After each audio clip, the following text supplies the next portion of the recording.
Straight ahead, an Oklahoma man survives COVID-19. But the effects are still with him half a year later. I'll do whatever it takes, and that's what I've told all the doctors. The new setback he faces and what it means for his recovery. Plus, will a third COVID booster shot be necessary for some? What Pfizer's CEO is saying. Right now at 5. You're watching Oklahoma's News 4 at 5. And welcome, and thank you for joining us at 5. I'm Kevin Ogle. And I'm Jolene Cheney in for Heather. We do begin here at 5 with new frustration over the driver's license renewal process. One man says he drove all over town looking for a place just to renew his regular license with no luck, unless he wanted to pay extra. News 4's Caitlin Ogle explains. Tag agencies tell us they're charging appointment fees for people who want to renew their driver's license because of all the hoops they have to jump through. One resident tells us he's been trying to renew his license for months, and he doesn't think that's fair. I'm stuck here trying to renew my ID and being unsuccessful at every turn. Stephen Tyler, part owner of the Tower Theater, searching for a tag agency to renew his regular old driver's license. Pretty much everywhere I went was either only taking appointments in advance or had altogether stopped doing ID renewals. Some places booking weeks in advance. One location, no openings through November, and no luck with the online option. I did that over a month ago, and I'm still waiting to hear about it. The case still shows open. Tag agencies tell News 4 the old driver's license system isn't really in demand right now with the new Real ID licenses being issued. None of them are doing the non-updated version, but one is compliant and one is not compliant. The compliant one is called the Real ID. The non-compliant is basically just a driver's license. It just looks a little different. But at some locations, they were asking for reservation fees to even book appointments. The state says that fee is perfectly legal. Tag agents tell us that makes up for fewer resources. Every tag agency is only allowed one machine, and the extra time the new system requires. Every license now takes 30 to 40 minutes, and yeah. Oh my gosh. There can be a lot of problems with it too, so you have to troubleshoot it quite a lot. Tyler tells us that's not fair. Imagine if you didn't have reliable transportation, or you didn't have reliable internet, or you couldn't afford to take the day off to go try. Saying the minor issue is causing major problems while trying to get federal aid for their business because of the pandemic. We're in the middle of applying for a lot of assistance from the federal government, and one of the things they want are photo IDs from officers of the company. And for people less fortunate. Like, that might be kind of a life-changing event. I mean, that could be pretty traumatic for somebody. In Oklahoma City, Caitlin Ogle, Oklahoma's News 4. All right, Katie, thank you. Tyler tells us he's not yet been able to renew his license. At the Capitol, lawmakers are moving quickly on legislation to ease the burden of recent utility price hikes. Currently, Oklahoma energy providers owe more than $4 billion in costs related to February's historic cold snap.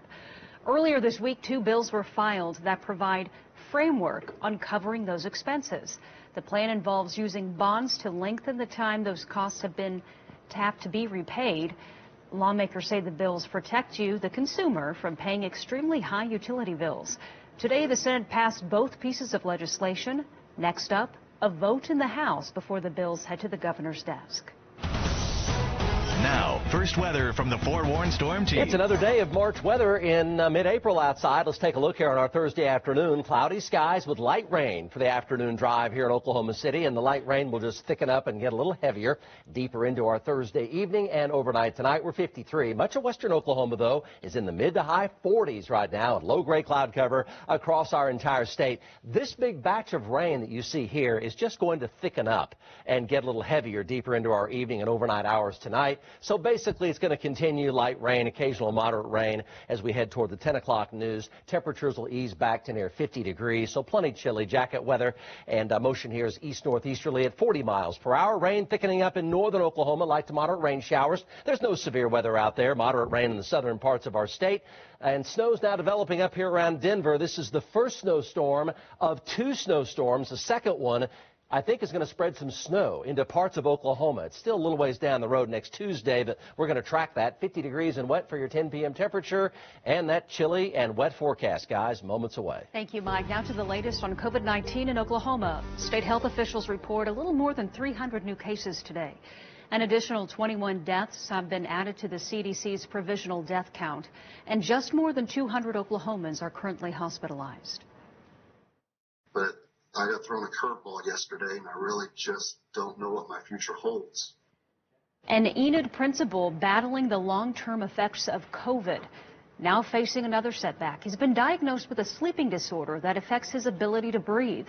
But as News 4's Jessica Bruno reports, despite the new obstacle, he remains positive.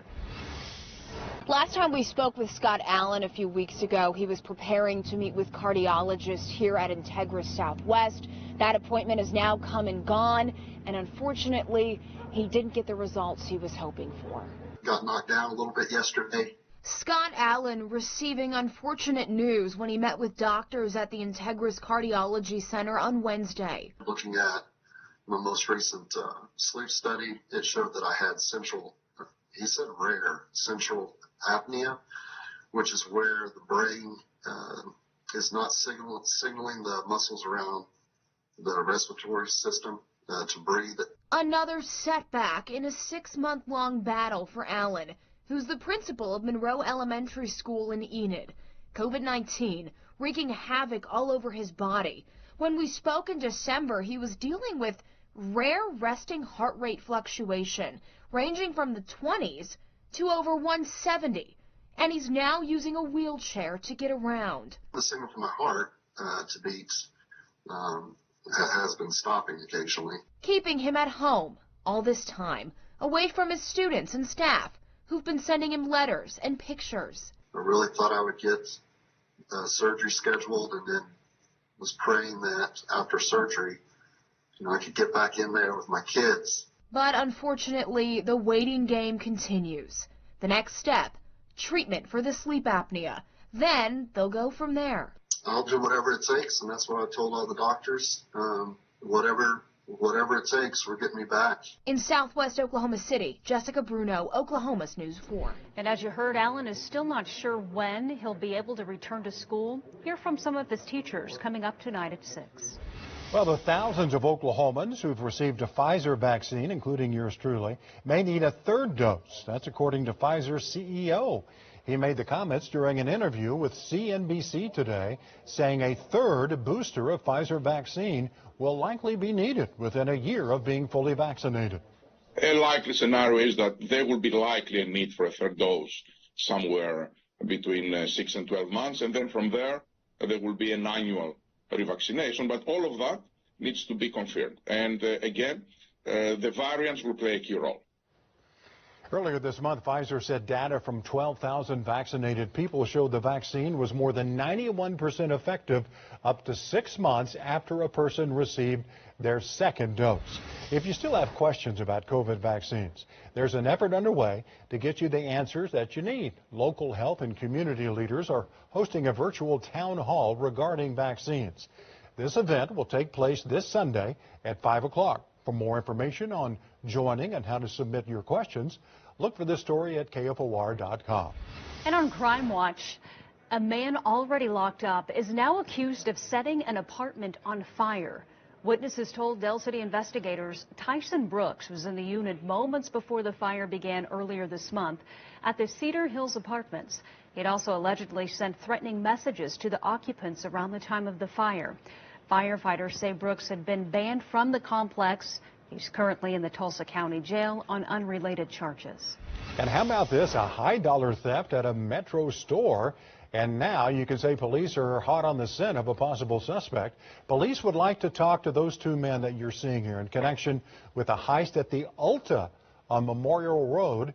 Nearly $4,000 worth of fragrances stolen.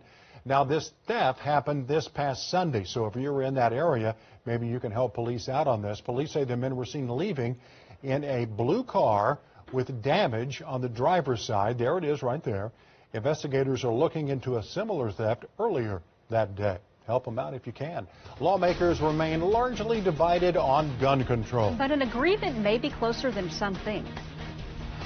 I see a pathway to get a bill done. How Democrats are getting Republicans on board with their plan. You're watching Oklahoma's News 4 at 5 with Kevin Ogle, Heather Holman, Mike Morgan, and Brian Brinkley. Oklahoma's News 4, looking out for you. Get ready to knock it out. Now, sports with Brian Brinkley. The Oklahoma City Thunder saw their losing streak reach 8 last night when they ran into a vintage shooting performance by the Golden State Warriors, and they don't even have Klay Thompson back yet. The Warriors made 24 three-pointers, 11 by Stephen Curry, and led by 44 at one point before winning 147-109. Focus on the gas. Sometimes when a team builds a 20-point lead, they get complacent or they slow down a little bit. I almost felt like their pace, in the second and third quarters got, amped up once they built a lead. They kind of smelled blood. The back-to-backs aren't going away. It's part of playing in the league. And we've got to be better, plain and simple. OSU forward Natasha Mack should fulfill a long-time dream tonight. She's projected to be a first-round pick in tonight's WNBA draft, which gets started at 6. Former Sooner Chelsea Dungy, who's played the last 3 years at Arkansas, is also a projected first-round pick. A pair of Sooner men's players have entered the NCAA transfer portal. Davion Harmon is one of them. He had said he'd be turning pro before OU hired Coach Porter Moser. Moser said last week he expected Harmon to return, but he is in the portal. He could still return to the Sooners, turn pro, or transfer. And guard Alondis Williams is also in the transfer portal. Williams played 2 seasons for the Sooners, averaging just over 6 points a game. He was a senior this year, but he can play one more season with the free year of eligibility the NCAA is allowing. The Big 12 softball schedule changes. OSU is set to play Baylor this weekend in Stillwater. The Friday game has been postponed, and the 2 teams will play a doubleheader Saturday at 1 and then 1 game Sunday at 2. And OU series at Baylor that was postponed will be a doubleheader on April 28th in Waco. We're back with more after this. Sports on. I think we have slowed down considerably. Tonight worries people aren't taking precautions or getting their COVID-19 vaccines. At 6, why one of the state's top docs says we are not out of the woods on this thing yet. Plus, a license to kill, the bill on the governor's desk that would allow drivers to run over protesters. Why some say it is going too far. Details coming up in about 30 minutes. Thanks for being with us. Nightly News headed your way next.